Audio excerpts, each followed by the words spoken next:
नमस्कार सगळ्यांना। तर चला मी पूजा पुन्हा एकदा तुमच्या सगळ्यांचे स्वागत करते माझ्या आजच्या एका नवीन मिनी ब्लॉगमध्ये। तर आज मस्त अशी सकाळी तयार होऊन ना मी चालले होते एका कन्यापूजन कार्यक्रमामध्ये। तर तो काही आमच्या क्वार्टरपासून भरपूर असा दूर त्यांची क्वार्टर होती। तर ते काही मला आरूला घेऊन जायचं होतं आणि हा काय आहे आमचा मस्त असा कॅम्पसमधील ग्राउंड, म्हणजे आमच्या क्वार्टरच्या भोवतीचं असं वातावरण तो खूप छान आणि किती प्रकारे म्हणजे हिरवळ आहे ना अजूनसुद्धा उन्हाळा लागलाय तरीसुद्धा।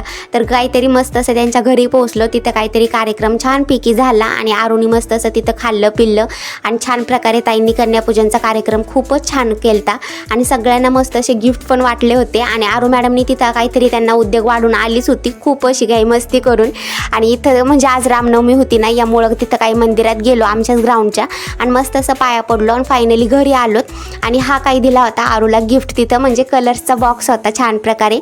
तर तिला काही मस्त असं उपयोगी ती म्हणजे अशाच दृष्टीने दिले होते सगळ्या लेकरांना त्यांनी गिफ्ट। त्याचबरोबर थोडेफार म्हणजे त्यांच्या मनाला येण्याचा थोडा पैसे देतात। त्याचबरोबर प्रसाद आणि जेवण असं कन्यापूजन नवरात्री निमित्त त्या ताईंनी केलं तर छान असं। आणि फायनली घरी आलो आणि आरू मॅडम लागल्या होत्या खेळायच्या नादी। माझी पर्स आता तिन्हीच मॅडमनी खेळायला काढली आहे काहीतरी, तर मस्त अशी नादत होती त्यासोबत खेळत होती ना। म्हटलं तोपर्यंत मी इथं स्वयंपाक करून घेते। आज करायची होती फौजींची फेवरेट अशी म्हणजे भेंडीची भाजी।